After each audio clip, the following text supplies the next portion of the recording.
So I think, at least for me personally, this is a great opportunity for us to begin to do what we can with regard to simply chipping down this debt. We all know about debt in our households and how it impacts our ability to make choices. And the same thing is true, as I see it here with the church. It impacts what we would like to do.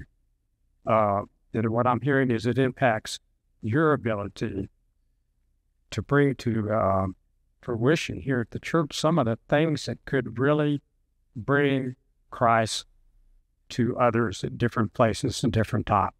I mean, think about our outreach to Feed My Sheep, or our outreach to CTLC, our outreach to the Kyle.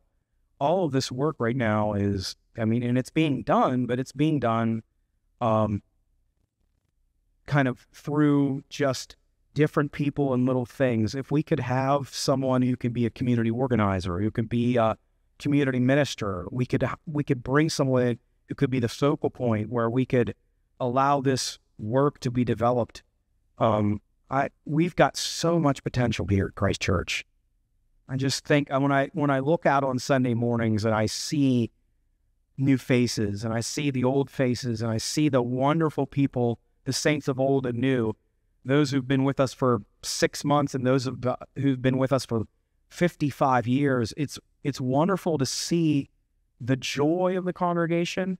And I could only see so much more if we were able to kind of fully staff, truthfully, the church. So did you want me to do anything in this campaign? Yeah. I'm going to need you, sir.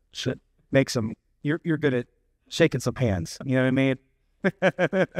So one of the things that we've also discussed, besides simply looking at how the debt handcuffs us in being able to do what we want to do, I've also asked you to take a look at our parish and the structures and the things that, simply, how are we doing from a physical plant standpoint, are the things that may need to be addressed as well.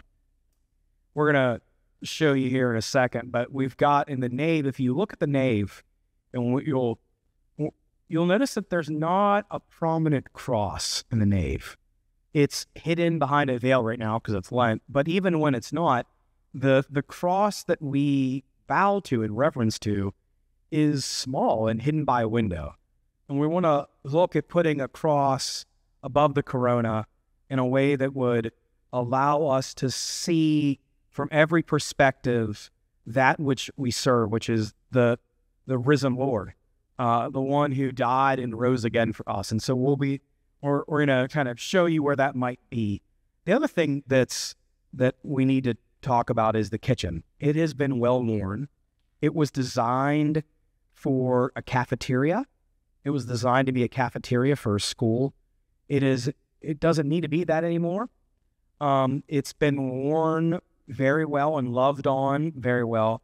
But, in your home, right, after 20, 30 years, it's time for a kitchen upgrade. Well, it's time for a kitchen upgrade. And so we've got some plans for kind of redoing the entirety of the kitchen, expanding storage, changing the way that we do our storage room in the back, changing the way that we've done some classroom setups, just some kind of tender loving care for the facility that's been around since 2003, so it's now 21 years old. The nave here was redone in 2013, and so it's 10 years old. And so it's just time for a few upgrades to the physical plan. I know that we do such good service with our parish hall and the kitchen and the people that we serve. I do think that I agree completely with you that there are areas that they just worn out, which, to me simply signifies how important the kitchen is.